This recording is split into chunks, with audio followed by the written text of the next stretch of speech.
어서 나가세요. 여기서 비상계단으로 내려가시면 돼요. 어머니 다리 튼튼하시잖아요. 운동 삼아 걸어 내려가세요. 저는 바빠서요. 안녕하세요. 저는 최명희입니다. 68. 인천 부두에서 시작한 하역이를 물류회사로 키워 지금은 업계 상위권에 이름이 오르내립니다. 강남 테헤란로 60층 신축 빌딩 명성타워. 제 이름을 딴 건물입니다. 하지만 그날 아침 며느리 강혜진은 끝까지 몰랐습니다. 작업복에 마스크를 쓴 제가 이 빌딩의 진짜 주인이라는 걸요. 저는 일부러 가장 낡은 작업복을 골라 입었습니다. 소매가 해진 파란 작업복, 파란 방진 마스크, 오래된 작업화. 새벽 6시에 집을 나섰습니다. 택시를 타고 테헤란로를 달리는 동안 창밖으로 보이는 빌딩들이 하나씩 깨어나고 있었어요. 가로등 불빛이 대리석 외벽에 반사되어 차가운 빛을 뿜어냈죠. 택시가 명성 타워 앞에 멈췄을 때 저는 잠시 고개를 들어 위를 올려다봤습니다. 60층 높이의 빌딩이 하늘을 찌를 듯 솟아 있었어요. 새벽 안개 속에서도 건물의 윤곽이 선명했죠. 1층 로비에 들어서자 눈이 부실 정도로 환한 대리석 바닥이 저를 맞이했습니다. 천장 높이가 2층 집 두 채는 들어갈 만큼 높더군요. 새 건물 특유의 실리콘과 페인트 냄새가 코를 찔렀어요.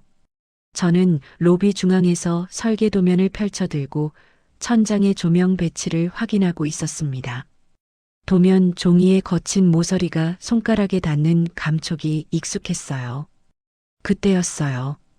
뒤에서 하이힐 소리가 똑똑 다가오더니 목소리가 날아들었습니다. 거기요. 작업복. 누구예요? 돌아보니 며느리 강혜진이 서 있었어요. 명품 브랜드 로고가 선명한 흰색 원피스에 하이힐을 신고 있었죠. 아, 네. 저는 말을 채 끝내기도 전에 며느리가 제 작업복 소매를 확 잡아당겼습니다. 말하지 마요. 냄새나니까. 지금 당장 나가요. 살다 살다 사람을 사람 취급도 안 하는 눈빛을 다시 보더군요. 기가 막혔어요. 며느리는 제 소매를 잡고 흔들었어요. 마치 더러운 걸레라도 다루듯이요. 로비를 지나가던 사람들의 시선이 일제히 저희 쪽으로 쏠렸습니다. 로비가 싹 조용해졌고 며느리의 하이힐 소리만 제 귀를 때렸어요. 망상은 집안 거실에서나 하세요.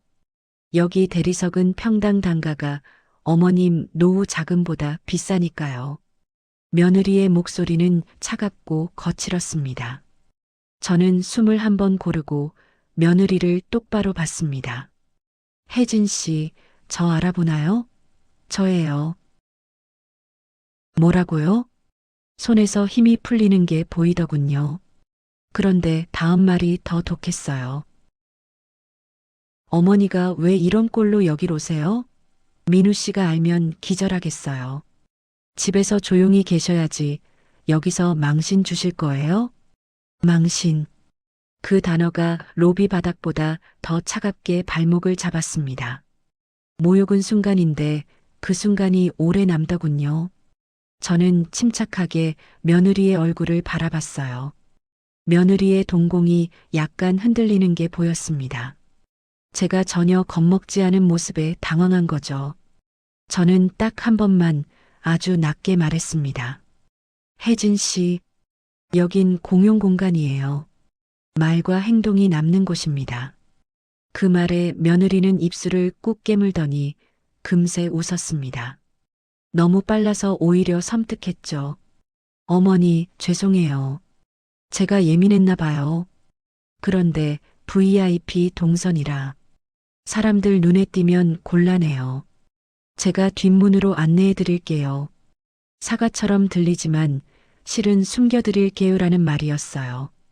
며느리는 제 팔을 잡고 건설용 화물 엘리베이터 쪽으로 끌고 갔습니다. 메인 로비에서 벗어나 복도를 걸을수록 시선이 멀어졌고 숨이 조금 편해졌어요. 화물 엘리베이터는 건물 뒤편 구석진 곳에 있었어요. 사람들 눈에 띄지 않는 곳이죠. 며느리가 버튼을 누르자 띵 소리와 함께 문이 열렸습니다. 엘리베이터 안은 메인 로비의 화려한 승강기와 달리 삭막했어요. 철제 벽면에 흠집이 여기저기 나 있었고 바닥에는 공사 자재를 실어 나른 흔적이 남아 있었죠. 어서 들어오세요. 말은 공손한데 손은 밀어넣더군요. 문이 쿵 소리를 내며 닫히는 순간 며느리의 태도가 180도 바뀌었어요. 아까 로비에서 보였던 거칠의 미소가 완전히 사라졌죠. 사람들 시선이 닿지 않는 곳으로 들어서는 순간 며느리의 목소리는 다시 거칠어졌습니다. 며느리는 제 발밑을 내려다보며 코웃음을 쳤습니다. 어머니, 그 신발 좀 보세요. 진흙이 잔뜩 묻어 있잖아요. 여기가 공사장이에요? 더러워서 못 봐주겠네. 며느리는 갑자기 제 발을 툭 차더니 작업화를 벗으라고 손짓했어요. 벗어요, 어머니. 그 더러운 물건 벗어서 저기 쓰레기통에 넣어요. 엘리베이터 구석에는 공사 폐기물을 담는 철제 쓰레기통이 놓여 있었어요. 이건 제가 20년 넘게 신은 신발이에요. 쓰레기가 아니에요. 20년? 어머, 빈곤의 채취는 유전자에 각인된 것처럼 안 지워지죠. 어머님, 그 구질구질한 집착이 이 건물의 값을 떨어뜨리고 있다는 거 본인만 모르시죠? 말 한마디 한마디가 사람 심장에 못 찌리더군요. 며느리가 제 작업화를 빼앗으려 손을 뻗었습니다. 저는 본능적으로 뒤로 물러났어요.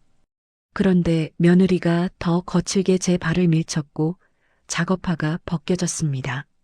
며느리는 그걸 집어들고 엘리베이터 구석 쓰레기통으로 걸어갔어요. 어디서 감히 고개를 들고 계세요? 초라하다는 자각이 없으시네요. 며느리는 제 작업화를 발로 차서 철통 안에 넣었습니다. 텅 하는 소리가 좁은 공간에 울렸어요. 제 가슴도 같이 쿵 내려앉는 것 같았습니다. 이 신발처럼 어머님도 버려지기 싫으면 조용히 사세요. 알겠어요? 저는 말없이 철통에 손을 넣었습니다. 철통 가장자리가 손바닥을 쓸 긁었어요. 따끔. 먼지를 툭툭 털다 손가락이 아주 조금 떨렸습니다. 하지만 다시 신었습니다. 조용히요. 체면이 밥 먹여주나요?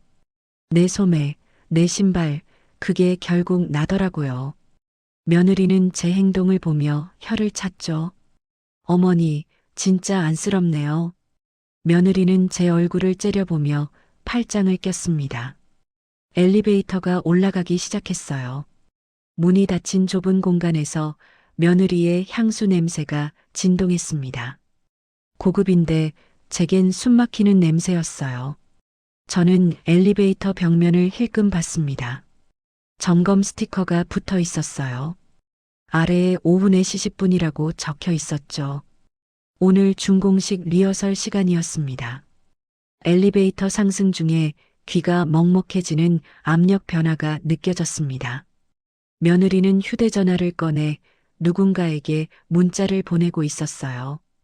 화면이 잠깐 제 쪽으로 비쳤는데 오늘 반드시 계약 성사시켜야 함. 45억 입금 확인 전까지 절대 놓치지 말 것이라는 문구가 보였습니다. 45억. 이 숫자가 머릿속에 박혔어요. 혜진 씨, 오늘 무슨 계약이 있나요? 제가 물었더니 며느리가 화들짝 놀라며 휴대전화를 감췄습니다. 어머니는 신경 쓰실 필요 없어요. 어머니가 알아야 할 일도 아니고요. 며느리의 목소리에 당황한 기색이 역력했어요. 나는 확인만 하면 됐습니다.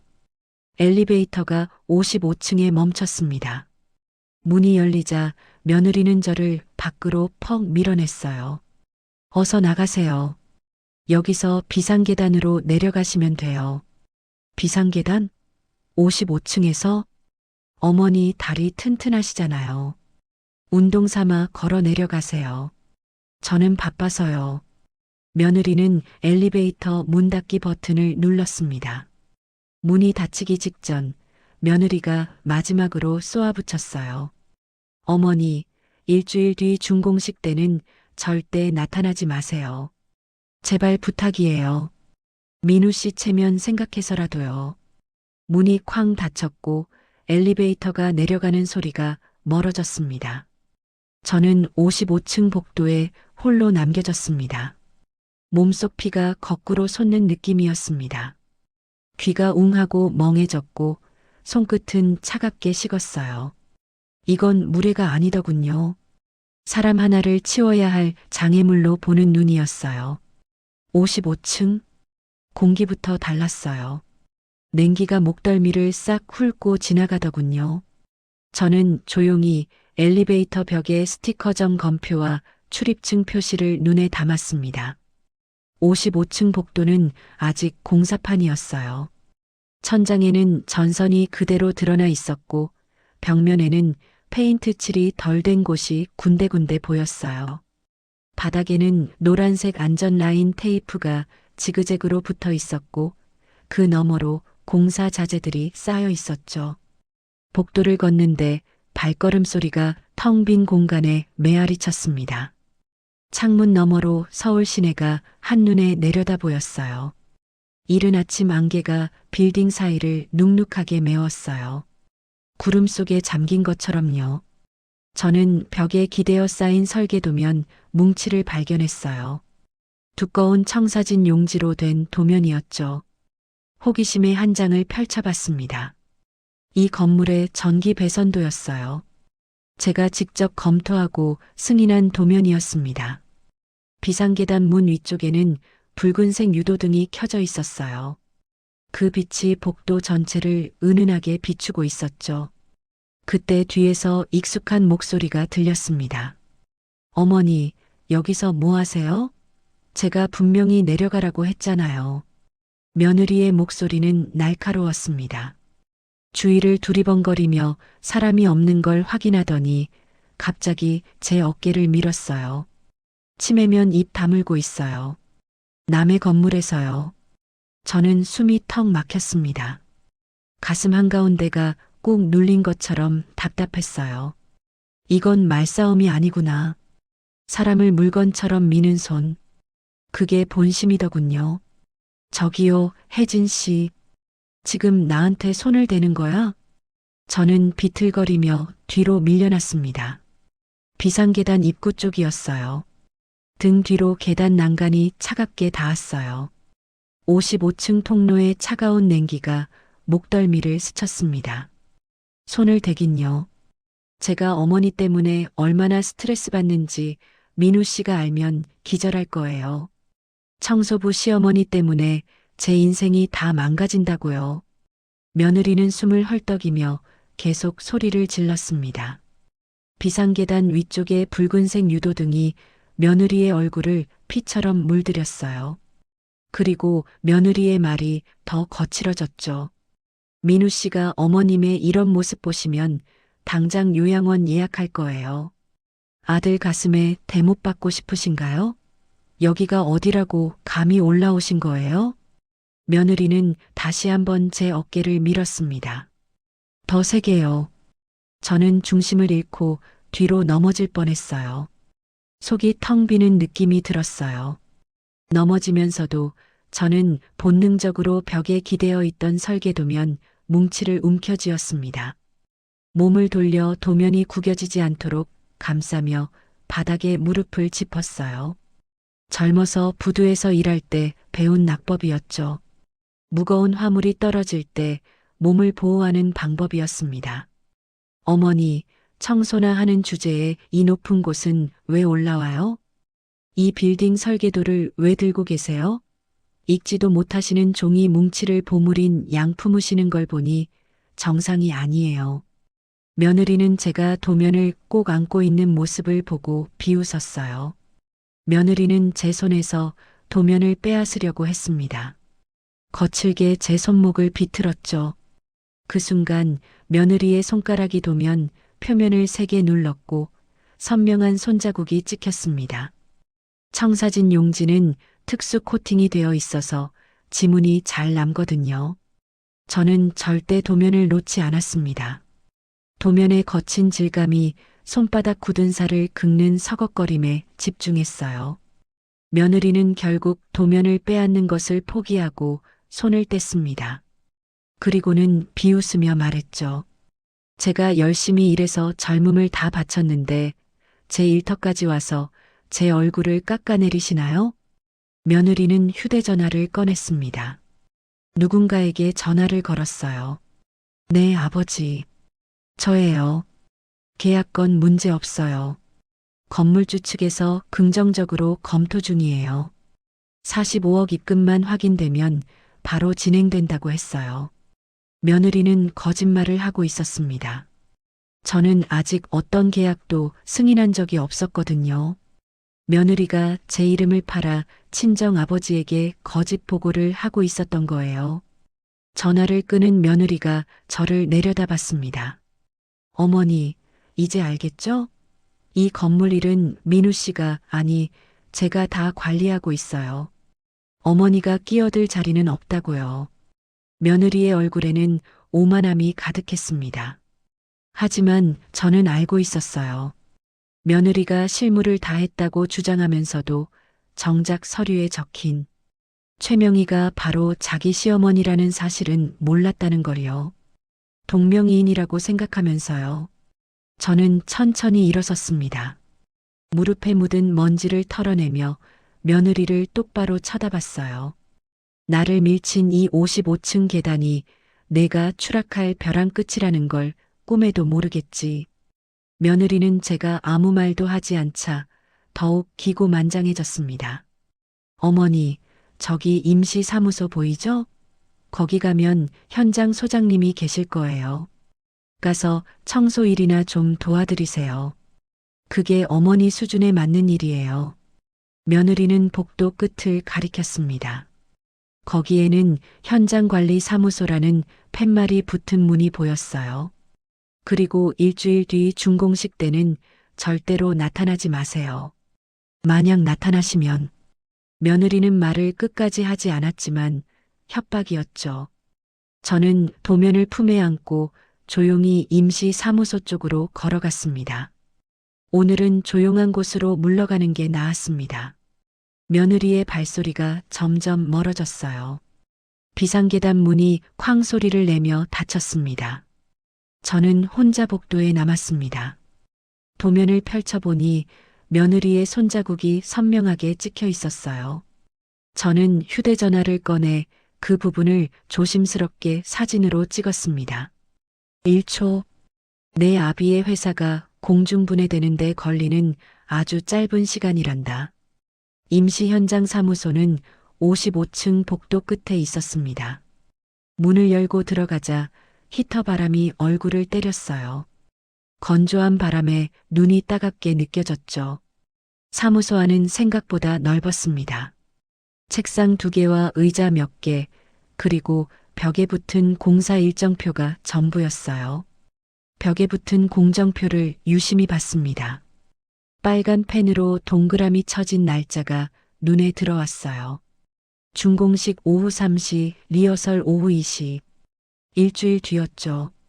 그 아래에는 작은 글씨로 하도급 계약 최종 결제 예정이라고 적혀 있었습니다. 책상 위에는 황금색 안전모가 놓여 있었어요.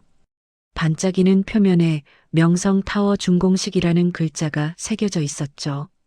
준공식 날 VIP들에게 나눠줄 기념품인 모양이었습니다. 저는 품에 안고 있던 설계도면을 책상 위에 조심스럽게 펼쳐놓았어요. 며느리의 손자국이 묻은 부분을 다시 한번 확인했습니다. 선명했어요. 그때 사무소 문이 벌컥 열렸습니다. 며느리 혜진이었어요. 어머니, 여기 계셨네요. 며느리는 사무소 안을 둘러보더니 의자를 끌어당겨 앉았습니다. 다리를 꼬고 저를 내려다봤어요. 어머니, 제 구두 좀 보세요. 공사장 흙이 묻었네요. 며느리는 발을 쭉 뻗으며 명품 구두를 제 앞에 내밀었어요. 이탈리아 브랜드였습니다. 밑창에 금색 로고가 선명하게 새겨져 있었지만 그 위에는 공사장 먼지가 얼룩처럼 묻어 있었죠. 닦아주시면 안 될까요? 작업복 소매로요. 혜진 씨, 지금 농담하는 거예요? 농담이요? 어머니, 닦으면 살고 안 닦으면 버려요. 그게 가족이에요. 며느리는 웃으며 말했습니다. 하지만 그 웃음은 너무나 차가웠어요. 그 말이 저는 더 무서웠습니다. 가족을 거래처럼 쓰는 사람은 나중에 죄책감 없이 더 큰 칼을 꺼내거든요. 제 발등에 묻은 먼지 무릎 꿇고 닦아주세요. 그럼 민우 씨한테 요양원 이야기 당분간 안 꺼내기로 약속하죠. 서로 윈윈 아닌가요? 며느리의 목소리는 상냥했지만 내용은 잔인했습니다. 민우 씨가 성공한 건 다 제가 뒤에서 뒷바라지를 해서 그래요. 어머님은 그냥 거기 계셨을 뿐이잖아요. 어머니 옷은 원래 이런 거 닦으라고 있는 거 아니에요? 주먹을 꽉 쥐었어요. 고개를 숙이자 목덜미의 힘줄이 밧줄처럼 팽팽하게 당겨졌습니다. 요양원이라니 내가 파놓은 그 함정에 내가 먼저 빠지게 될 텐데 말이에요. 내가 뱉은 그 요양원이라는 단어를 유언장으로 만들어주고 싶었어요. 저는 며느리의 구두를 유심히 관찰했습니다. 고급스러운 가죽이었지만 그 위에 묻은 건 공사장의 흙이었어요. 며느리의 손가락에는 3.5캐럿쯤 되어 보이는 블루 다이아몬드 반지가 끼워져 있었지만 손톱 밑에는 검은 먼지가 끼어 있었습니다. 책상 옆 선반에서 깨끗한 마른 천을 하나 꺼냈습니다. 제 작업복 소매가 아니라요. 내 옷이 아닌 마른 천을 찾아 구두를 닦았어요. 내 소매를 지키는 게 저를 지키는 거였어요. 며느리는 제가 고개를 숙이자 승리한 듯 웃었습니다. 휴대전화를 꺼내 누군가에게 문자를 보내기 시작했어요. 어깨가 묵직하게 내려앉고 속이 텅 비는 느낌이 들었습니다. 그래도 판단은 또렷했어요. 지금은 받아치면 안 된다. 더 큰 걸 얻어야 한다. 며느리는 문자를 보내며 혼잣말처럼 중얼거렸어요. 45억만 들어오면 우리 집 빚은 다 갚지. 그리고 어머니는 조용히 요양원 가시고. 완벽하네. 며느리는 제가 듣고 있는 줄도 모르고 계속 중얼거렸습니다. 이 건물주 최명이라는 사람, 도장만 찍으면 되는데. 민우 오빠가 잘 구슬려야 할 텐데. 며느리는 여전히 건물주 최명희가 동명이인이라고 자기 시어머니와는 다른 사람이라고 생각하고 있었어요. 저는 구두를 다 닦고 천을 내려놓았습니다. 며느리는 구두를 확인하더니 만족스러운 표정을 지었어요. 그래, 어머니. 이 정도는 하실 수 있잖아요. 다음에도 잘 부탁드려요. 며느리는 자리에서 일어나며 말했습니다. 어머니, 이제 집에 가세요. 그리고 일주일 뒤 준공식 날 절대로 이 근처에 얼씬도 하지 마세요. 알겠죠? 만약 나타나시면. 며느리는 책상 위에 황금 안전모를 집어들었어요. 그리고는 제 앞에서 번쩍이며 말했죠. 만약 나타나시면 민우 씨한테 어머니가 치매 걸렸다고 병원 예약할 거예요. 진짜로요. 며느리는 안전모를 다시 책상 위에 내려놓고 사무소를 나갔습니다. 문이 닫히는 소리가 들렸어요. 저는 혼자 사무소에 남았습니다. 참는 것이 미덕이라 믿었던 내 세월이 너무나 억울했었죠. 이제는 참지 않아요. 받은 대로 돌려주는 것이 나의 마지막 교육이라고 다짐했습니다. 내가 닦은 그 흙이 내 가문이 평생 먹게 될 흙탕물이 될 거란다. 저는 휴대전화를 꺼내 이 실장에게 전화를 걸었습니다. 실장님, 며느리 친정 강 회장 측 하도급 계약건 보리로 전환해 주세요. 그리고 일주일 뒤 준공식 준비 시작하세요. 제가 직접 나갈 겁니다. 전화를 끊고 창밖을 바라봤어요. 55층에서 내려다본 서울 시내는 서서히 안개가 걷히고 있었습니다. 45억. 내 아비가 목숨처럼 기다리는 그 돈의 결제선이 내 붓끝에 달려있단다. 이틀이 지났습니다. 저는 다시 명성타워에 나왔어요. 이번에도 같은 작업복 차림이었죠. 오늘은 VIP 테라스 가든의 마무리 공사를 점검하러 온 거였습니다. 테라스 가든은 60층 빌딩 중에서도 가장 화려한 공간이었어요. 50층에 위치한 이곳은 천장이 유리로 되어 있어서 햇빛이 쏟아져 들어왔습니다. 바닥에는 고급 대리석이 깔려 있었고 벽면에는 초록색 식물들이 빼곡하게 심어져 있었어요. 인공 산소 공급 시스템이 가동 중이었습니다. 섭씨 21도로 맞춰진 서늘한 기류가 제 등을 타고 흘렀어요. 준공식 날 VIP 고객들이 이곳에서 리셉션을 할 예정이었죠. 저는 구석에 쪼그리고 앉아 바닥 상태를 확인하고 있었습니다. 대리석 사이 틈새가 0.1mm도 벌어지지 않았는지 점검하는 중이었어요. 제가 바닥 틈새를 점검하고 있는데 등 뒤에서 익숙한 목소리가 내려앉았습니다. 어머니, 또 오셨어요? 며느리는 웃었습니다. 사람이 있는 곳에서는 얌전한 웃음, 사람이 사라지면 차가운 웃음, 그 경계가 너무 분명한 사람이었어요. 오늘은 연한 베이지색 정장을 입고 있었어요. 뒤에는 정장을 차려입은 남녀 몇 명이 따라오고 있었죠. VIP 고객들인 모양이었습니다. 며느리의 얼굴이 순간 굳었어요. 고객들 앞에서 제가 이렇게 작업복 차림으로 있는 게 불편한 거였죠. 며느리는 재빨리 미소를 지으며 고객들에게 말했습니다. 잠깐만 실례하겠습니다. 관리 직원이 청소 중이네요. 며느리는 저에게 다가와 낮은 목소리로 말했어요. 어머니, 여기서 뭐 하세요? 제가 분명히 오지 말라고 했잖아요. 저는 점검하러 온 거예요. 며칠 뒤면 준공식인데. 점검은 무슨 점검이에요? 어머니, 저기 껌 자국 보이죠? 손톱으로 긁어내세요. 며느리는 바닥을 가리켰습니다. 대리석 바닥에 작은 껌 자국이 하나 붙어 있었어요. 그녀가 은색 집게를 제 손에 던졌습니다. 저기 껌 자국 보이죠? 손톱으로 긁어내든지 집게로 떼든지. 얼른요. 혜진 씨, 여긴 VIP 공간이에요. 어머니 같은 분이 얼쩡거리면 제 체면이 어떻게 돼요? 어머니는 얼룩이에요. 얼룩은 닦이는 게 순리죠. 그 말에 저는 잠깐 숨이 막혔습니다. 내가 평생 피땀으로 세운 걸 자신의 체면이라는 말로 점령하려는 그 뻔뻔함 때문에요. 뒤에서 VIP 고객 한 명이 며느리를 향해 고개를 끄덕이는 모습이 보였습니다. 며느리는 환한 미소로 답례했죠. 등 뒤로 흐르는 식은땀이 서늘한 분노로 변했습니다. 하지만 저는 무릎을 꿇었습니다. 분노가 약해서가 아니라 지금은 때가 아니었어요. 저는 조용히 무릎을 꿇고 바닥의 껌 자국을 긁어내기 시작했어요. 집게 끝이 끼익 소리를 내며 대리석을 긁었습니다.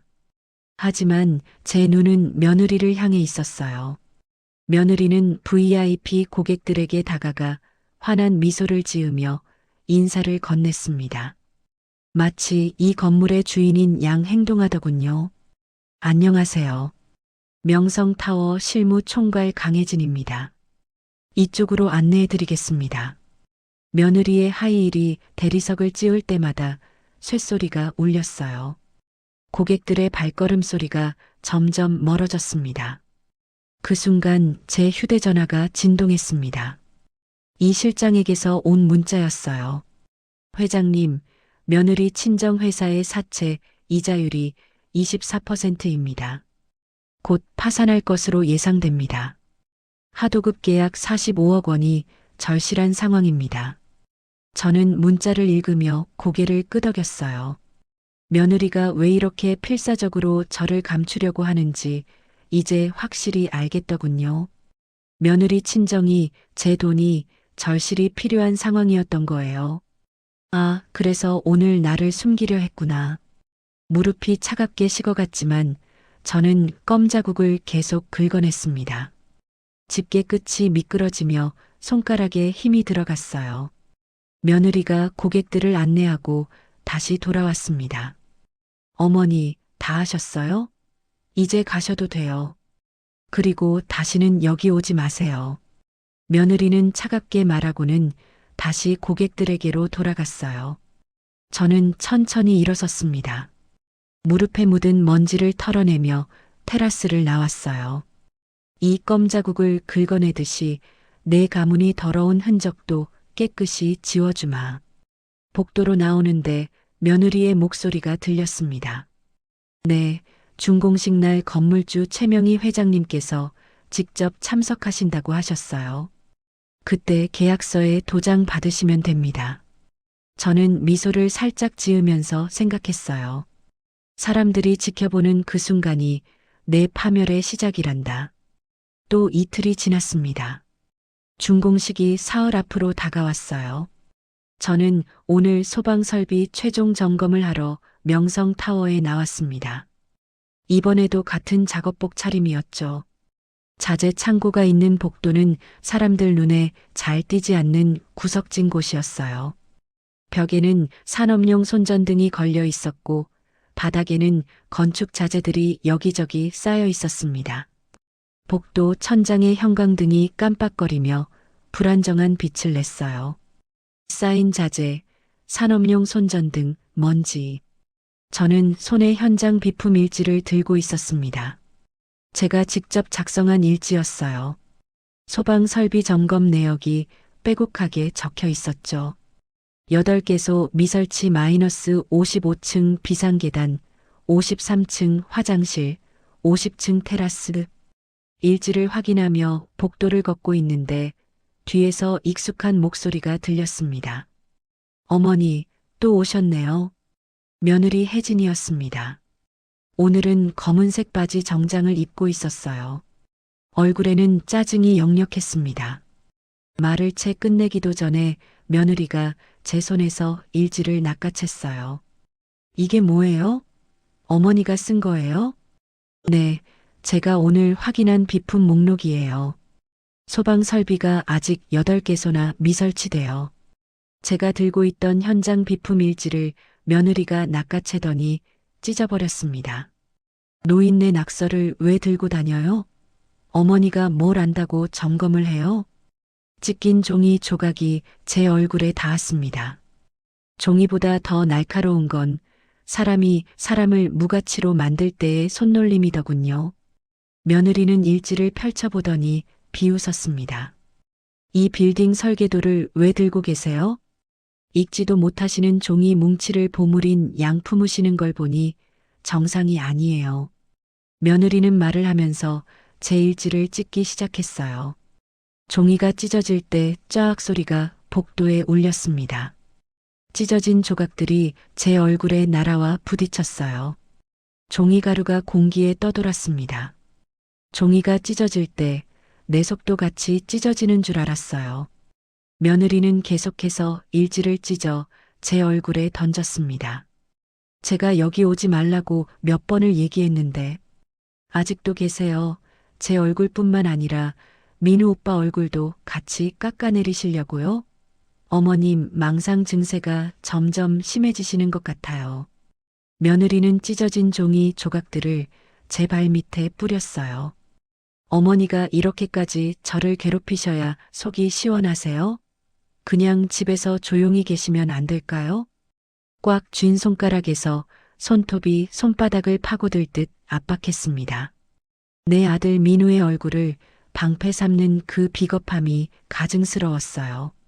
방패를 뺏고 난 뒤 내가 마주할 진실의 칼날을 갈아두마. 저는 바닥에 흩어진 종이 조각들을 하나하나 주었습니다. 며느리는 제 모습을 보며 혀를 찼어요. 종이 모서리가 손바닥을 베었지만 조용히 주머니에 넣었습니다. 어머니, 그런 거 주워서 뭐 하시게요? 쓰레기는 쓰레기통에 버려야죠. 며느리는 제 손에서 종이 조각을 빼앗으려고 했어요. 하지만 저는 절대 놓지 않았습니다. 이 일지에는 제가 직접 확인한 건축하자 내역이 담겨 있었거든요. 소방 설비 미설치 8개소라는 중요한 기록이었죠. 그리고 저는 한 가지를 깨달았습니다. 며느리는 저를 숨기려는 게 아니라 기록을 숨기려는 겁니다.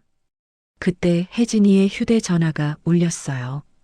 며느리는 결국 포기하고 휴대전화를 꺼냈습니다. 네, 아버지. 걱정하지 마세요. 준공식 날 계약 바로 성사됩니다. 건물주 도장만 받으면 45억 바로 들어와요. 네, 확실해요. 며느리는 여전히 건물주 최명희를 다른 사람으로 생각하고 있었어요. 전화를 끊은 며느리가 저를 내려다봤습니다. 어머니, 이제 알겠죠? 이 건물 일은 제가 다 책임지고 있어요. 어머니가 쓸데없이 간섭하지 마세요. 며느리는 복도 끝을 가리켰습니다. 어머니, 저 따라오세요. 주차장으로 안내해 드릴게요. 거기서 택시 타고 집에 가시면 돼요. 저는 속으로 말했어요. 이 찢어진 종이 조각 하나하나가 내 범죄의 증거가 될 거야. 며느리는 제 팔을 잡고 주차장 쪽으로 끌고 갔습니다. 저는 주머니 속 찢어진 종이 조각들을 꼭 쥐었어요. 손가락 사이로 종이의 거친 감촉이 느껴졌습니다. 내 아들의 이름을 더럽힌 대가를 톡톡히 치르게 해주마. 며느리는 저를 VIP 주차장 출입구로 끌고 갔습니다. 자재 창고에서 엘리베이터를 타고 지하 2층으로 내려왔어요. 주차장은 넓고 텅 비어 있었습니다. 형광등 불빛이 차갑게 공간을 비추고 있었죠. 주차장 출입구에는 차단기가 설치되어 있었어요. 바닥에는 노란색 안전선이 그어져 있었고 옆에는 형광색 안전조끼를 입은 경비원이 서 있었습니다. 며느리는 경비원에게 다가가 뭔가 속삭였어요. 경비원은 저를 힐끔 쳐다보며 고개를 끄덕였죠. 며느리는 저를 차단기 앞으로 끌고 갔습니다. 어머니, 가난한 노인이 앞길을 막고 있으니 차들이 못 들어오잖아요. 빨리 비키세요. 혜진 씨, 지금 무슨 짓을 하는 거예요? 무슨 짓이요? 어머니를 집에 보내드리는 거죠. 민우 씨가 부사장으로 승진한 지 얼마나 됐다고 어머님이 청소부처럼 여기 나타나시다니요. 아들의 명예를 조금이라도 생각하신다면 제발 사라지세요. 제발이요. 며느리의 목소리는 절박했습니다. 하지만 그 절박함 속에는 제 아들에 대한 사랑이 아니라 자신의 체면을 지키려는 욕심만이 가득했어요. 며느리는 주위를 둘러보더니 목소리를 낮췄습니다. 오늘 조용히 뒷문으로 나가시면 이번 달 생활비에 특별 보너스 좀 넣어드릴게요. 어때요? 남는 장사죠? 어머님도 돈은 필요하시잖아요. 돈으로 나를 접겠다는 말이었어요. 그 순간 내가 사람이 아니라 영수증이 된 기분이었습니다. 입술 안쪽을 깨물자 비릿한 피맛이 감각을 깨웠습니다. 나를 거지라 부르는 내 입술이 나중에 얼마나 비굴하게 떨릴지 궁금했어요. 내가 구걸할 때 내가 던져줄 것은 동전 한 푼도 없을 것이다. 저는 며느리를 똑바로 쳐다봤어요. 며느리의 눈동자가 불안하게 흔들렸습니다. 그때 주차장 입구에서 차 엔진 소리가 들렸습니다.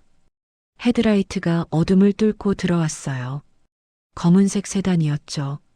며느리가 차를 보고 표정이 밝아졌습니다. 아, 민우 씨다. 차가 멈추고 운전석 문이 열렸어요. 제 아들 민우가 내렸습니다. 정장 차림이었어요. 민우는 저를 보자 깜짝 놀란 표정을 지었습니다. 엄마가 여기 왜? 민우 씨, 어머니가 갑자기 나타나셔서 제가 어쩔 수 없이. 며느리는 재빨리 말을 가로막았어요. 민우에게 다가가 팔짱을 꼈습니다. 어머니, 민우 씨한테 말씀드릴 게 있으면 집에서 하세요. 여긴 민우 씨 회사 건물이에요. 제발 부탁이에요. 며느리는 민우의 팔을 잡고 저를 멀리했어요. 저는 민우를 바라봤습니다. 민우는 당황한 표정으로 저와 며느리를 번갈아 쳐다봤어요. 며느리가 재빨리 끼어들었습니다. 민우 씨, 어머니가 요즘 자꾸 이상한 곳에 나타나시더라고요. 병원 한번 모시고 가야 할 것 같아요. 며느리의 목소리는 걱정스러운 척했지만 눈빛은 차갑게 저를 경계하고 있었어요. 걱정하는 척. 하지만 눈은 경고였어요. 입 열면 끝이라는 눈이었죠. 준혁이 며느리를 말렸지만 며느리는 웃으며 제게 말했습니다. 어머니는 이 건물 수익 구조 이해 못하시죠? 그냥 집에서 조용히 계세요. 어머니가 끼어들면 제가 감당이 안 돼요. 그 말을 듣는 순간 아들이 아니라 내가 숨이 막혔습니다. 내가 키운 아들이 내 앞에서 중재만 하고 있는 게 서러웠거든요. 저는 아들을 탓하지 않기로 했습니다. 지금은 싸울 때가 아니라 아들이 볼 수밖에 없게 만들 때니까요. 저는 주머니에 손을 넣고 찢어진 종이 조각들을 만졌습니다. 손가락 사이로 종이의 거친 감촉이 느껴졌어요. 저는 주차장을 나왔습니다. 차단기가 B- 소리를 내며 올라갔어요. 바닥에 노란색 안전선을 밟으며 걸었습니다. 뒤에서 며느리의 목소리가 들렸습니다. 민우 씨, 어머니 정말 이상해지신 것 같아요. 이번 주말에 병원 예약 좀 잡아야 할 것 같지 않아요? 저는 뒤돌아보지 않고 계속 걸었습니다. 그리고 저는 한 가지를 깨달았습니다. 돈을 주는 게 아니라 입을 막으려는 거구나. 저는 고개만 끄덕이며 말했습니다. 알겠다. 오늘은 돌아가겠다. 며느리는 그 말을 승리로 해석했겠죠. 하지만 저는 그날 단 한 문장만 제 안에 새겼습니다. 이 사람은 결국 아들의 이름까지 돈으로 계산한다. 내가 얼마나 철저하게 내 아들을 속여왔는지 낱낱이 밝혀주마. 하루가 지났습니다. 내일이면 준공식이에요. 저는 오늘 명성타워 35층에 있는 아들 민우의 개인 사무실을 찾아갔습니다. 이번에도 작업복 차림이었죠. 엘리베이터를 타고 35층에 올라갔어요. 복도는 조용했습니다. 사무실 문패에 부사장 최민우라고 적혀 있었죠. 제 아들이 회사에서 부사장까지 올라온 걸 보면 뿌듯하기도 했지만 동시에 마음이 무거웠어요. 문을 열고 들어가자 민우가 책상에 앉아 서류를 보고 있었습니다. 민우는 저를 보자 깜짝 놀라며 자리에서 일어났어요. 엄마가 여기 왜? 민우야, 엄마가 할 말이 있어서. 말을 채 끝내기도 전에 사무실 안쪽 문이 열렸습니다. 며느리 혜진이 커피 2잔을 들고 나오고 있었어요. 며느리도 저를 보자 표정이 굳었습니다. 어머니, 어떻게 여기까지? 며느리는 재빨리 커피를 책상에 내려놓고 제 쪽으로 다가왔어요. 민우 씨, 어머니가 갑자기 나타나셔서 제가 어쩔 수 없이 모시고 왔어요. 며느리는 거짓말을 했습니다. 제가 혼자 찾아온 건데 마치 며느리가 모시고 온 것처럼 말했죠. 며느리는 제 팔을 잡고 민우의 책상 앞으로 끌고 갔습니다. 어머니, 책상 밑 좀 닦으세요. 먼지가 많거든요. 혜진아, 지금 무슨 짓이야? 엄마한테 청소를 시키는 거야? 민우는 며느리를 말렸지만 며느리는 웃으며 대답했어요. 이 건물의 수익 구조, 어머님은 저도 이해 못하시겠죠? 사람을 사람으로 안 보시네요. 며느리는 책상 위에 놓인 은재 편지 개봉 칼을 집어들었어요. 햇빛에 반사되어 칼날이 차갑게 번쩍였습니다. 이곳은 대한민국 0.1%만 모이는 곳이에요. 어머님처럼 부두 냄새 나는 분들이 머물 곳이 아니라고요. 며느리는 칼을 제 앞에서 번쩍이며 말했습니다. 어머니, 민우 씨 앞에서 이상한 소리 하시면 진짜 망가뜨릴 거예요. 민우의 사무실은 조용했어요. 키보드 소리만 희미하게 들렸죠. 창밖으로 서울 시내가 내려다 보였습니다. 민우 앞에서 흔들리는 건 제 체면이 아니라 제가 사람이라는 사실이었어요. 눈동자가 며느리의 동공을 뚫어질 듯 고정되었습니다. 나를 알아보지 못하는 그 오만함이 결국 내 목을 조르는 밧줄이 되겠지. 너의 무지가 얼마나 비싼 값을 치르게 될지 똑똑히 보여주마. 저는 민우를 바라봤습니다. 민우는 당황한 표정으로 저와 며느리를 번갈아 쳐다봤어요. 며느리는 민우에게 매달렸어요. 민우의 팔을 잡고 애원하듯 쳐다봤습니다. 민우 씨, 내일 준공식 있잖아요. 45억짜리 계약 성사되는 중요한 날이에요. 어머니가 나타나서 일 망치면 어떡해요? 며느리는 울먹이는 목소리로 말했습니다. 저는 책상 위에 서류를 힐끔 봤어요.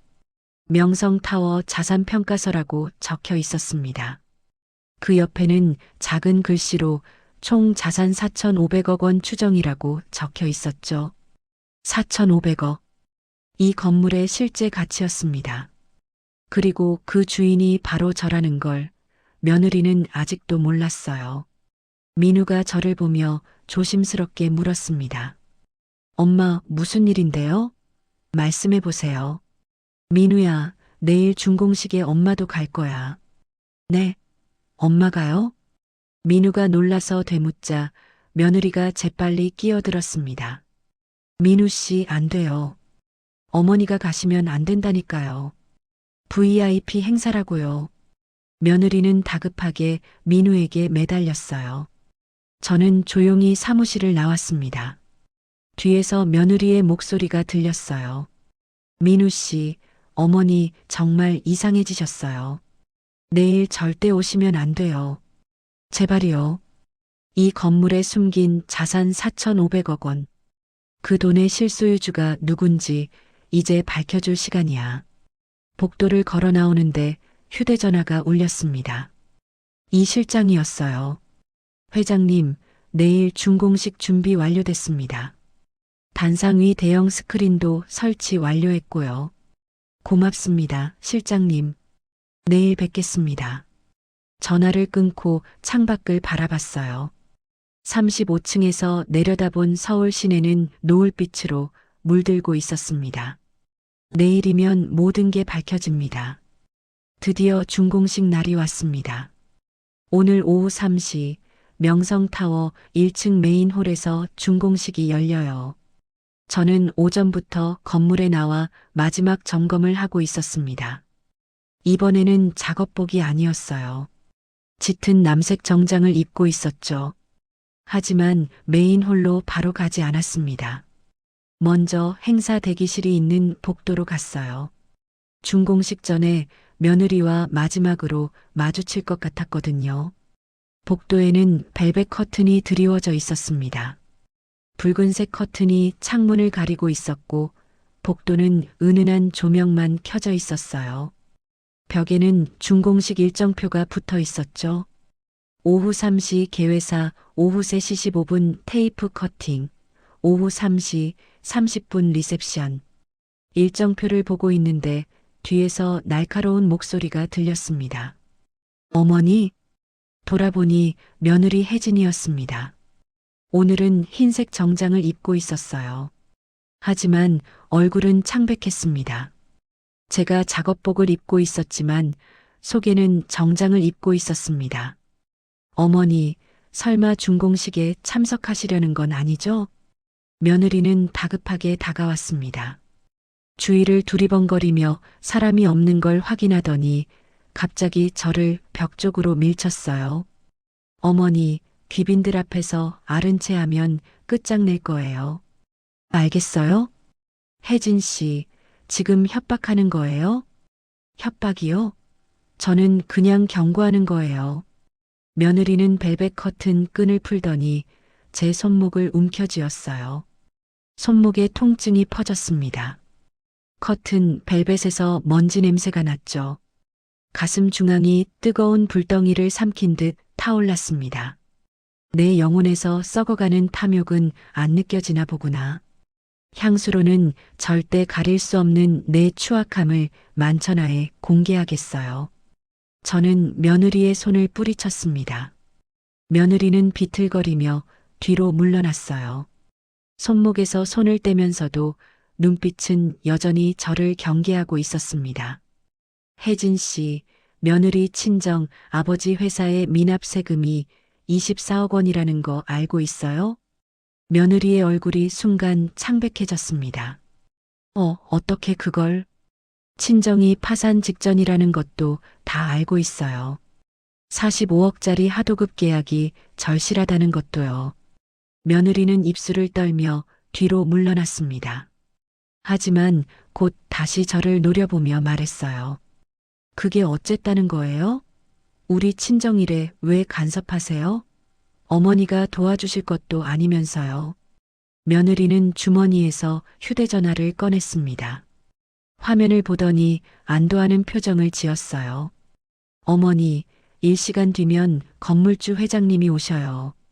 그분 앞에서 망신 주지 마세요. 그냥 조용히 집에 가세요. 며느리는 여전히 몰랐어요. 그 회장이 바로 저라는 걸요.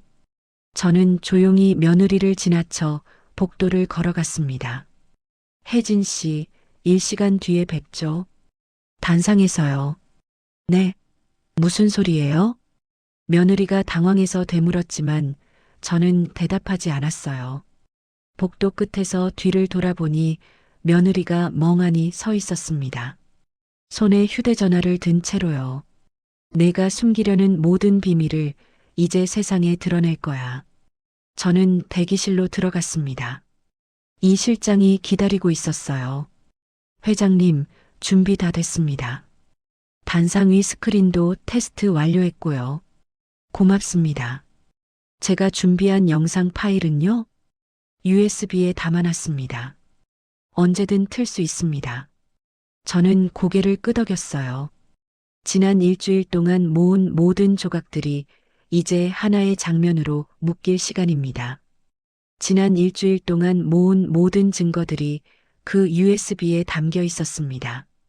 로비에서 소매를 잡고 흔들던 장면, 엘리베이터에서 작업화를 쓰레기통에 차넣던 장면, 비상계단에서 저를 밀치던 장면.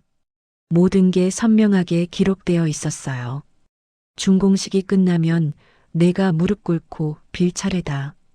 루프 8. 대기실 창문으로 메인 홀이 보였습니다. 사람들이 하나둘씩 모이기 시작했어요. VIP 고객들, 언론사 기자들, 그리고 며느리의 친정 아버지도 보였습니다. 시계를 봤어요. 오후 2시 45분. 15분 뒤면 모든 게 시작됩니다. 좋다. 관객도 무대도 이제 다 갖춰졌다. 명성타워 1층 메인홀은 사람들로 가득 찼습니다. 천장에 매달린 크리스털 샹들리에가 화려한 빛을 뿜어내고 있었어요. 단상 위에는 흰색과 금색 꽃장식이 놓여 있었고 중앙에는 빨간 리본이 걸려 있었습니다. 준공식 테이프 커팅을 위한 황금색 가위가 리본 앞에 놓여 있었죠. 단상 위 황금 가위와 붉은 리본. VIP 고객들이 앞쪽 좌석에 앉아 있었어요. 정장을 차려입은 기업인들, 건설업계 인사들, 그리고 언론사 기자들이 카메라를 들고 대기하고 있었습니다. 오후 3시 정각, 사회자가 단상 위로 올라왔습니다. 안녕하십니까? 명성타워 준공식을 시작하겠습니다. 박수 소리가 홀을 가득 채웠어요. 먼저 이 프로젝트의 실무를 총괄하신 분을 소개하겠습니다. 명성건설 부사장 최민우 이사님과 부인 강혜진 여사님, 단상으로 나와주시기 바랍니다. 며느리 혜진이 환한 미소를 지으며 민우와 함께 단상으로 올라갔습니다. 흰색 정장이 조명을 받아 더욱 빛났어요. 며느리는 단상에 올라와 마치 자신이 주인인 것처럼 꽃 장식을 만지며 웃고 있었습니다. 그리고 작업복 차림의 저를 발견하자 사람들 앞에서 소리쳤습니다. 저기요, 미화 담당자, 비켜요. 여긴 귀빈들만 올라오는 곳이에요.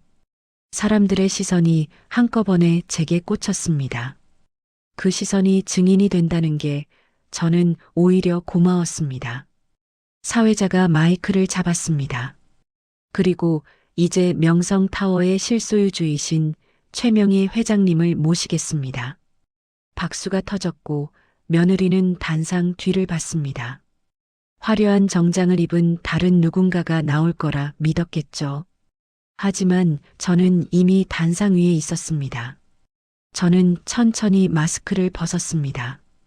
그리고 작업복 지퍼를 내리자 안에 입은 정장이 드러났습니다. 며느리의 얼굴이 순식간에 하얗게 질려 있었습니다. 어머니, 며느리의 목소리가 떨렸어요. 입이 떡 벌어진 채 저를 쳐다봤습니다.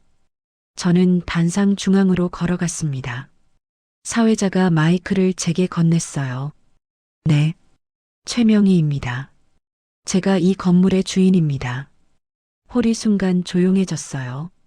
박수 소리가 멈추고 사람들의 숨소리만 들렸습니다. 며느리는 멍하니 저를 쳐다보고 있었습니다. 민우도 놀란 표정으로 저를 바라봤어요. 발가락 끝에 힘이 들어가며 대리석 바닥을 견고하게 지탱했습니다. 저는 마이크를 잡고 차분히 또박또박 말했습니다. 여러분, 오늘 이 자리에서 저는 제 며느리 강혜진 씨가 지난 일주일 동안 저에게 한 행동을 그대로 보여드리겠습니다. 스크린이 켜졌습니다. 로비, 엘리베이터, 비상계단, 사무소 장면이 이어질수록 며느리는 점점 무너졌습니다. 첫 번째 영상, 로비에서 제 작업복 소매를 잡고 흔들던 며느리의 모습. 냄새나니까 당장 꺼지세요. 여기가 어디라고. 며느리의 날카로운 목소리가 홀에 울렸어요. 두 번째 영상, 화물 엘리베이터에서 제 작업화를 쓰레기통에 차 넣던 장면. 텅 하는 소리가 선명하게 들렸죠. 20년 쉬는 건 쓰레기예요. 어머니 인생처럼요. 세 번째 영상, 55층 비상계단에서 저를 밀치던 장면. 침에 걸려서 구걸하러 오셨어요? 네 번째 영상, 사무실에서 구두를 내밀며 닦아요. 작업복 소매로. 닦으면 살고 안 닦으면 버려요. 사람들이 웅성거리기 시작했습니다. 며느리를 바라보는 시선이 차갑게 변했어요. 며느리는 스크린을 보며 얼굴이 새하얗게 질렸습니다. 아, 아니에요. 이건 오해예요. 저는 몰랐어요. 어머니가 회장님인 줄 정말 몰랐다고요. 며느리는 울먹이며 변명했어요. 제가 몰랐던 게 죄인가요? 재벌 회장이 청소부 옷을 입고 며느리를 시험하는 게 정상적인 집안이에요? 저는 어머니의 비정상적인 취미에 희생된 거예요. 며느리의 목소리가 점점 높아졌습니다. 사람들 앞에서 자신을 피해자로 만들려는 시도였죠. 저는 며느리를 똑바로 쳐다봤어요. 혜진 씨, 몰랐으면 괜찮나요? 시어머니를 그렇게 대해도 되는 건가요? 제 목소리는 차갑고 단호했습니다. 민우가 단상으로 뛰어 올라왔어요. 엄마, 이게 다 진짜예요? 저는 아들을 보며 딱 한 문장만 말했습니다. 민우야, 엄마는 너를 망치려고 온 게 아니야. 너를 속인 사람을 보여주러 온 거야. 민우는 며느리를 돌아봤습니다. 며느리는 찢어진 목소리로 허공을 긁어대며 잊지도 않은 자비의 끈을 붙잡으려 발버둥 쳤습니다. 민우 씨, 저는 몰랐어요. 어머니가 회장님인 줄 정말 몰랐다고요. 일부러 저를 망신 주신 거예요. 제가 이 건물 일 실무를 다 했는데 저렇게 사람들 앞에서. 며느리의 말이 꼬였습니다. 실무를 다 했다고 주장하면서도 정작 건물주가 누군지는 몰랐다는 모순이 드러났죠. 그리고 저는 며느리를 향해 마이크를 들고 차분하게 하지만 단호하게 말했습니다. 오늘부로 당신 친정과 연결된 계약은 전부 보류가 아니라 종료로 전환합니다. 홀이 다시 웅성거렸습니다. 그리고 며느리 친정 강 회장 측과의 45억 원, 하도급 계약건, 미납세금 24억 원에 대한 감찰 요청과 함께 내일 관련 기관에 보고됩니다. 며느리 친정 아버지로 보이는 남자가 자리에서 벌떡 일어났어요. 얼굴이 벌겋게 달아올라 있었죠. 며느리는 그 자리에 주저앉았습니다. 어머니, 진짜 이렇게까지 하실 거예요? 며느리의 목소리는 떨리고 있었어요. 저는 며느리를 내려다봤습니다. 그래, 이렇게까지 해야 끝난다. 중공식장의 모든 화려한 조명이 일제히 꺼졌어요. 오직 제가 서 있는 단상 위로만 60층 통창을 통한 자연광이 쏟아져 들어왔습니다. 저는 단상을 내려왔습니다. 사람들이 저를 위해 길을 비켜줬어요. 홀을 나와 복도를 걷는데 뒤에서 며느리의 외침이 들렸어요. 어머니, 이렇게까지 하시면 저도 가만히 있지 않겠어요. 저는 멈추지 않고 계속 걸었습니다. 저는 홀을 나와 백스테이지 복도로 걸어갔습니다. 복도는 조용했어요. 아까의 화려한 조명과 달리 여기는 형광등 불빛만 차갑게 켜져 있었죠. 이 실장이 저를 기다리고 있었습니다. 회장님, 수고하셨습니다. 실장님, 임시 출입 카드 준비됐나요? 네, 여기 있습니다. 이 실장이 투명한 비닐 봉투를 건넸어요. 안에는 며느리 이름이 적힌 출입 카드가 들어 있었습니다. 명성타워 실무총괄 강혜진이라고 적혀 있었죠. 그때 뒤에서 급한 발소리가 들렸습니다. 며느리였어요.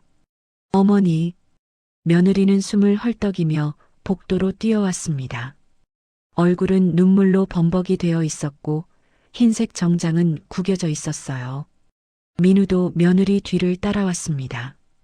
어머니, 제발 기회를 한 번만 더 주세요. 제가 정말 몰랐어요. 어머니가 회장님인 줄 진짜 몰랐다고요. 며느리는 제 앞에서 무릎을 꿇으려 했습니다. 하지만 저는 한 발 뒤로 물러났어요. 심장이 빨리 뛰었지만 어깨를 곧게 펴고 균형을 유지했습니다. 혜진 씨, 몰랐다는 게 변명이 되나요? 며느리는 눈물을 닦으며 고개를 들었습니다. 그리고는 갑자기 목소리 톤이 바뀌었어요. 실무를 제가 다 했다는 게 무슨 모순이라는 거예요? 어머니가 정체를 숨기고 기만했으니 전 제 일만 한 것뿐이죠. 모든 건 어머니의 거짓말에서 시작된 비극이에요. 며느리는 자신의 무지를 제 탓으로 돌리고 있었습니다. 가스라이팅이었어요. 이 건물의 인테리어 한 조각, 자재 하나까지 제 손 안 거친 게 없어요. 청소부 차림으로 구경만 하던 분이 카드 한 장으로 제 지분을 지우겠다고요? 며느리의 목소리가 점점 높아졌어요. 혜진 씨, 인테리어를 고른 건 당신이 맞죠? 하지만 결재권은 누구에게 있었나요? 제 말에 며느리의 얼굴이 굳었습니다. 그건 며느리의 말이 꼬였어요. 저는 이 실장에게 고개를 끄덕였습니다. 이 실장이 며느리에게 비닐 봉투를 건넸어요. 강혜진 씨, 행사 중 폭언 및 강압 관련 민원이 접수되었습니다. 감리단 확인 절차에 따라 임시 출입을 보류합니다. 출입 카드를 반납해 주세요. 며느리는 멍하니 비닐 봉투를 쳐다봤습니다. 지금 당장 이 명령 취소하세요. 백스테이지 밖엔 아직 기자들이 깔려 있고 가문의 수치가 기사화되는 건 시간 문제니까요. 며느리의 목소리는 떨리고 있었지만 여전히 협박을 시도하고 있었어요. 규정입니다. 출입 카드를 반납해 주세요. 이 실장의 목소리는 감정 없이 차가웠어요. 며느리는 주머니에서 출입 카드를 꺼냈습니다. 손이 떨려서 카드가 바닥에 떨어졌어요. 며느리는 카드를 주우며 다시 말했습니다. 오해는 여기서 풀죠. 출입 정지만 철회해 주시면 제가 단상 위에서 했던 실수들, 전부 어머니 치매 증상 때문이라고 수습해 드릴게요. 조건 거래였습니다. 하지만 저는 고개를 저었어요. 혜진 씨 친정 회사의 미납세금 24억 원, 하도급 리베이트 수수 장부 모두 내일 감찰 보고서와 함께 제출됩니다. 며느리의 얼굴이 더욱 창백해졌어요. 민우가 제 앞으로 다가왔습니다. 엄마, 그래도 혜진이는 제 아내예요. 한 번만 더 기회를. 며느리가 민우에게 매달렸어요. 민우 씨, 가만히 있지 말고 말 좀 해봐. 나 여기서 쫓겨나면 사람들이 뭐라고 하겠어? 부사장 부인이 범죄자 취급받으면 민우 씨도 끝이야. 며느리의 목소리는 절박했습니다. 어머니가 제 출입을 막으면 민우 씨, 체면은 뭐가 돼요? 부사장 부인이 쫓겨났다는 소문이 돌면 민우 씨 앞길은 어머니가 직접 끊으시는 거예요. 며느리는 민우를 방패로 삼으려 했어요.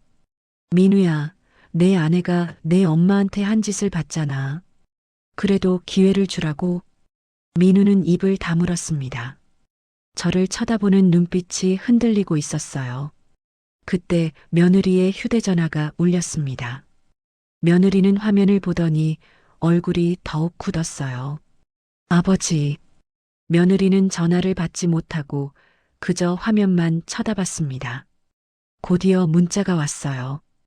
혜진아, 방금 준공식 영상 봤다. 이게 대체 무슨 짓이냐? 당장 전화해.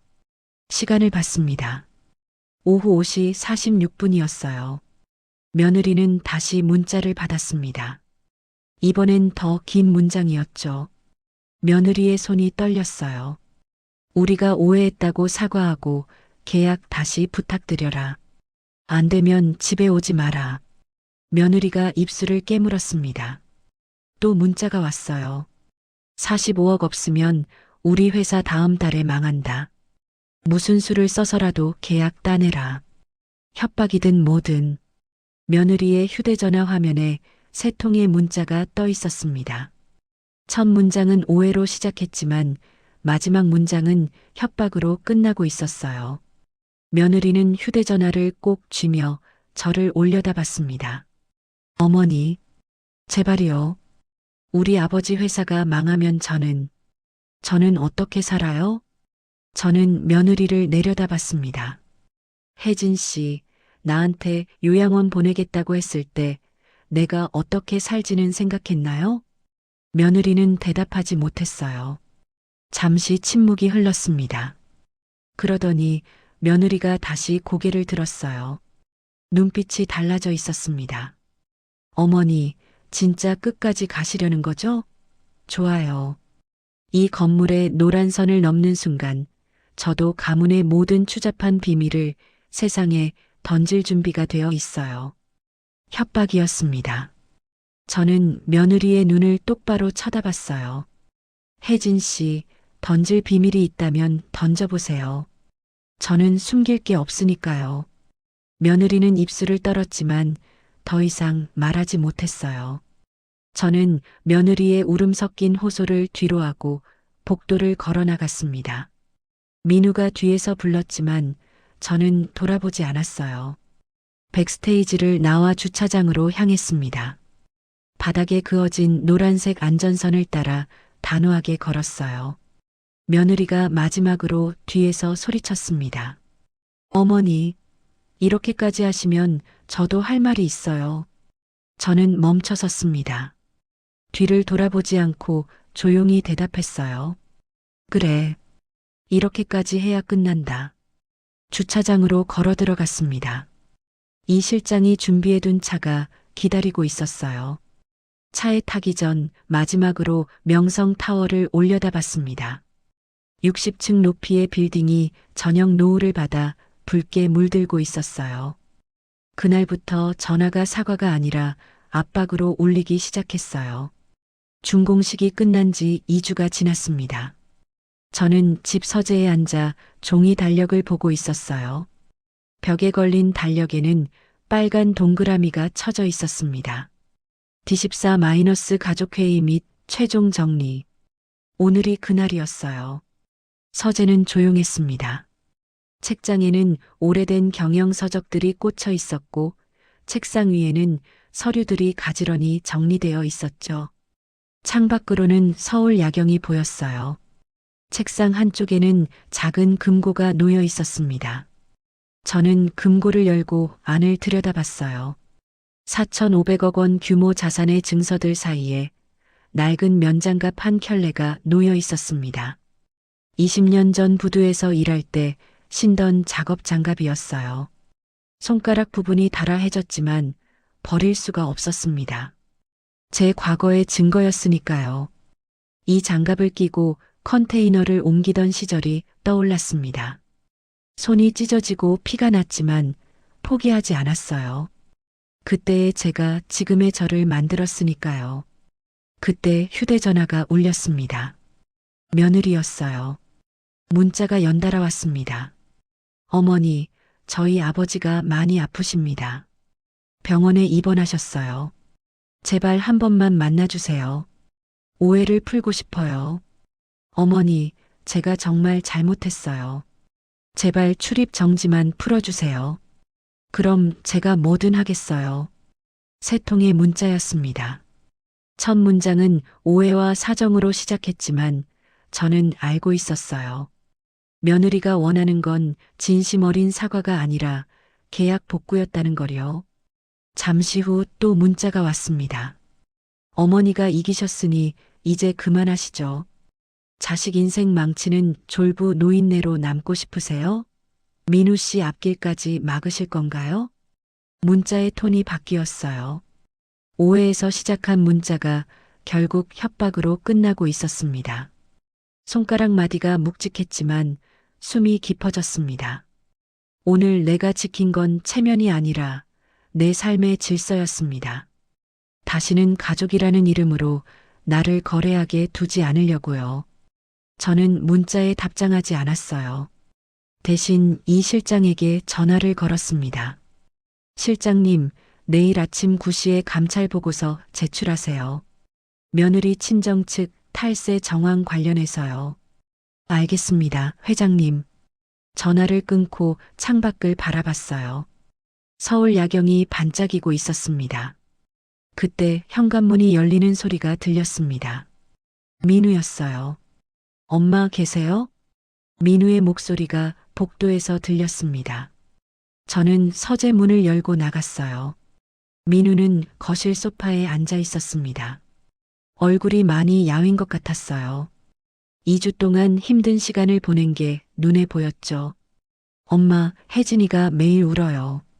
장인어른은 병원에 입원하셨고, 엄마, 제발 한 번만 더 기회를 주세요. 민우는 제게 애원했습니다. 민우야, 내 아내가 나한테 뭐라고 했는지 알아? 알아요. 영상으로 다 봤어요. 하지만 엄마 그래도 제 아내예요. 그리고 혜진이는 정말 몰랐어요. 엄마가 회장님인 줄이요. 몰랐으면 괜찮니? 시어머니를 그렇게 대해도? 민우는 대답하지 못했어요. 저는 소파에 앉았습니다. 민우 옆에요.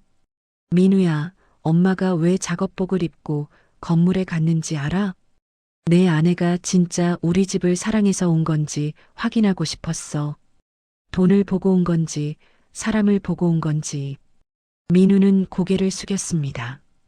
결과는 글쎄, 내가 봤잖아. 거실이 조용해졌어요. 벽시계 초침 소리만 째깍거렸습니다. 엄마, 그래도 혜진이는 제 아내예요. 제발 한 번만. 민우야, 엄마는 내 아내를 벌하려는 게 아니야. 엄마 자신을 지키려는 거야. 제 목소리는 차분했습니다. 혜진이가 나한테 요양원 보내겠다고 했을 때, 치매 걸렸다고 했을 때, 엄마는 정말 무서웠어. 내가 사라질까봐. 민우가 고개를 들었습니다. 눈이 붉어져 있었어요. 엄마. 민우야, 엄마는 지금 나를 살리고 있는 거야. 내 아내를 죽이는 게 아니라. 민우는 아무 말도 하지 못했습니다. 그때 민우의 휴대전화가 울렸어요. 며느리였습니다. 민우는 전화를 받지 않았죠. 문자가 왔습니다. 화면이 잠깐 보였어요. 오빠, 어머니 설득했어? 안 되면 이혼할 거야. 우리 아빠 회사 망하면 나도 못 살아. 며느리의 문자였습니다. 민우는 휴대전화를 꺼버렸어요. 엄마, 어떻게 해야 해요? 민우가 물었습니다. 저는 민우의 어깨에 손을 얹었어요. 민우야, 엄마는 내가 선택하길 바라. 강요하지 않을게. 하지만 엄마는 이제 흔들리지 않아. 감찰 보고서는 내일 제출돼. 출입 정지는 조사가 끝날 때까지 유지될 거야. 엄마, 저도 생각 좀 할 시간 주세요. 그래, 천천히 생각해. 민우는 자리에서 일어났습니다. 현관으로 걸어가다가 멈춰 섰어요. 엄마, 사랑해요. 엄마도 사랑한다, 민우야. 민우가 나간 뒤 거실은 다시 조용해졌습니다. 저는 서재로 돌아가 금고를 다시 열었어요. 낡은 작업 장갑을 꺼내 손에 쥐었습니다. 거친 천의 감촉이 손바닥에 느껴졌어요. 저는 장갑을 다시 금고에 넣었습니다. 다음 날 아침 9시 저는 식탁에 앉아 커피를 마시고 있었습니다. 창밖으로 햇살이 쏟아져 들어왔어요. 휴대전화가 울렸습니다. 이 실장이었어요. 회장님, 감찰 보고서 제출 완료했습니다. 수고하셨어요, 실장님. 전화를 끊자마자 또 전화가 왔습니다. 며느리였어요. 받지 않았습니다. 문자가 왔습니다. 어머니, 제발이요. 마지막으로 한 번만 만나주세요. 제가 무릎 꿇고 사과할게요. 저는 문자를 읽고 휴대전화를 내려놓았어요. 식탁 위에는 며칠 전 도착한 봉투가 놓여 있었습니다. 며느리의 친필 편지였죠. 아직 뜯지 않았어요. 뜯을 필요가 없었습니다. 저는 창밖을 바라봤습니다. 멀리 명성 타워가 보였어요. 60층 높이의 빌딩이 아침 햇살을 받아 반짝이고 있었죠. 현관 초인종이 울렸습니다. 문을 열자 택배 기사가 서 있었어요. 큰 상자를 들고 있었죠. 최명희님 맞으세요? 네. 상자를 받았습니다. 보내는 사람은 며느리 친정이었어요. 상자를 열어보니 고급 한과 세트가 들어 있었습니다. 그리고 편지 한 장이요. 회장님께 저희가 많이 부족했습니다. 기회를 한 번만 더 주십시오. 마이너스강 회장 일동. 저는 편지를 읽고 조용히 접었습니다. 한과 세트는 그대로 상자에 넣고 현관 옆에 두었어요. 식탁으로 돌아와 다시 커피를 마셨습니다. 휴대전화가 또 울렸어요. 민우였습니다. 이번엔 받았어요. 엄마, 저 결정했어요. 혜진이랑 당분간 떨어져 지내기로 했어요. 제가 생각할 시간이 필요해요. 그래, 민우야. 천천히 생각해. 엄마는 괜찮으세요? 응, 엄마는 괜찮아. 전화를 끊었습니다. 저는 식탁에서 일어나 서재로 갔어요. 벽에 걸린 달력을 보며 미소를 지었습니다. 오늘부터 새로운 시작이에요. 한 달 반이 지났습니다.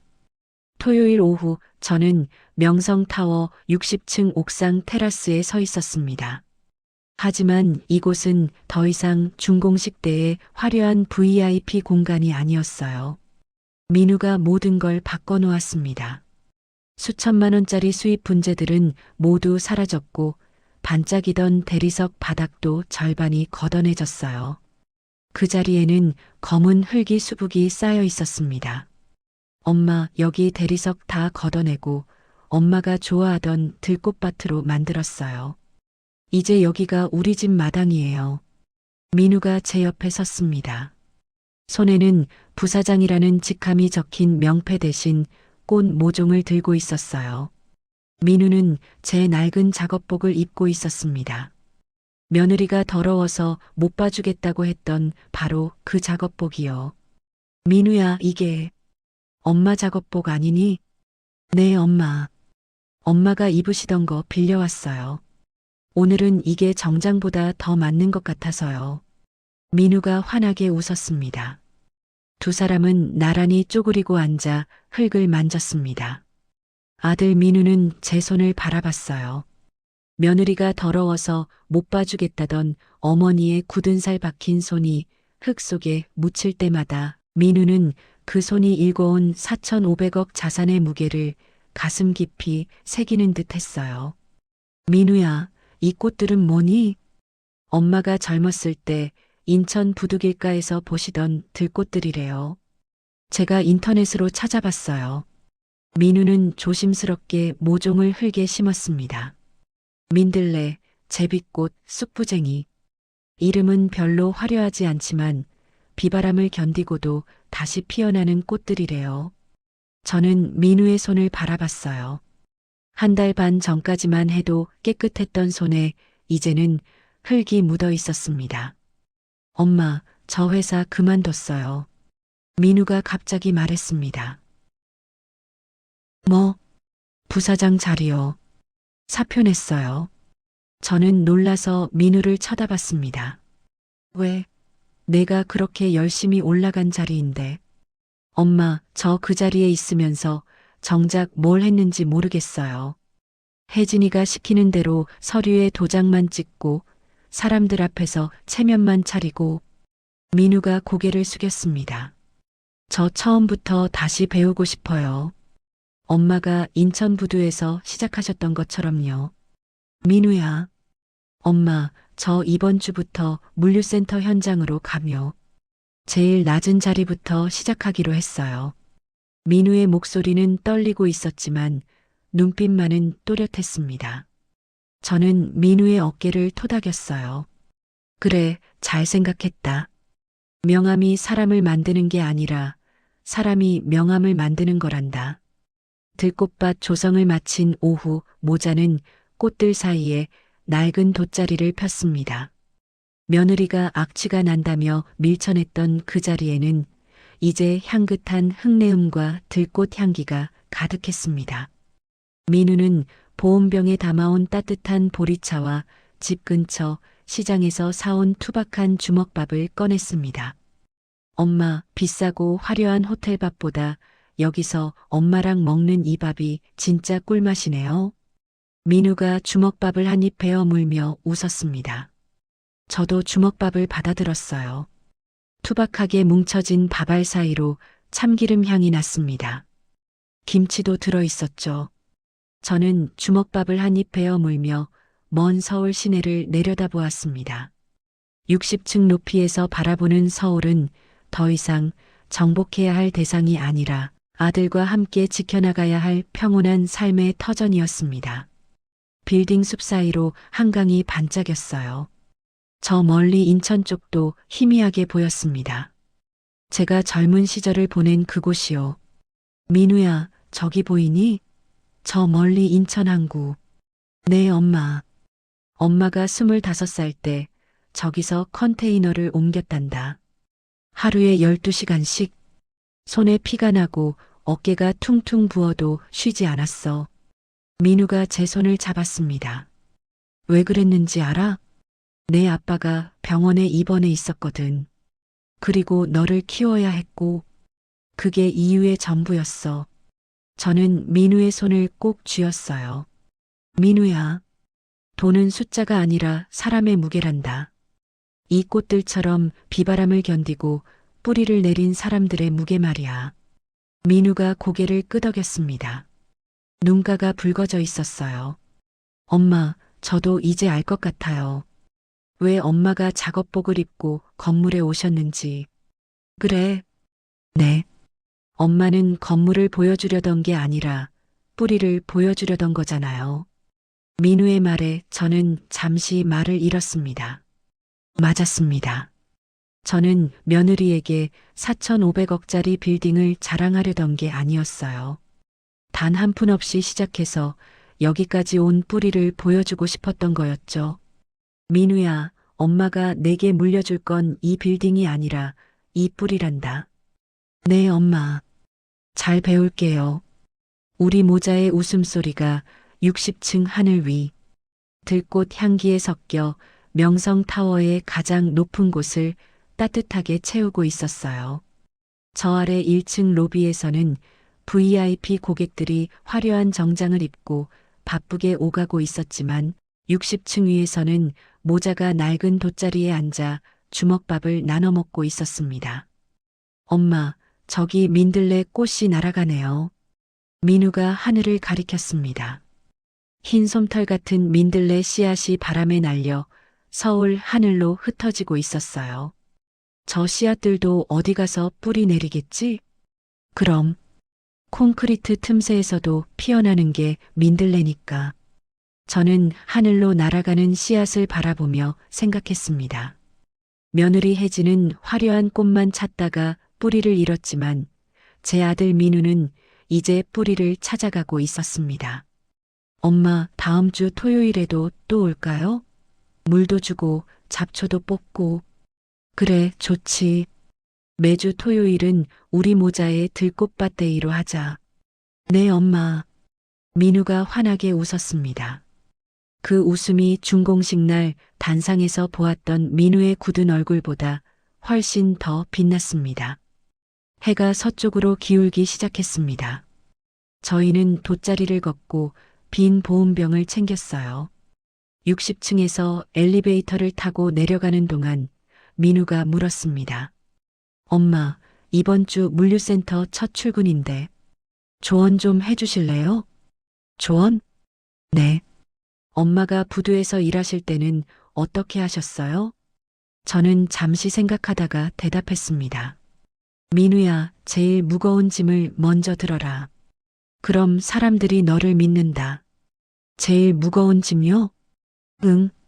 누구나 피하고 싶은 일을 내가 먼저 하면 그게 내 이름표가 된다. 민우가 고개를 끄덕였습니다. 알겠어요, 엄마. 잘 배울게요. 엘리베이터가 1층에 도착했습니다. 화려한 로비를 지나 건물 밖으로 나오는데 석양이 서울을 붉게 물들이고 있었습니다. 엄마, 집까지 같이 걸어갈래요? 그래, 좋지. 모자는 나란히 걸었어요. 며느리가 청소부 시어머니라며 무시했던 그 작업복을 입고 아들과 함께 서울 거리를 걷는 이 순간이 어떤 준공식보다 더 값졌어요. 지금까지 긴 이야기 들어주셔서 감사합니다. 구독과 좋아요 눌러주시고 항상 건강하시고 행복하세요.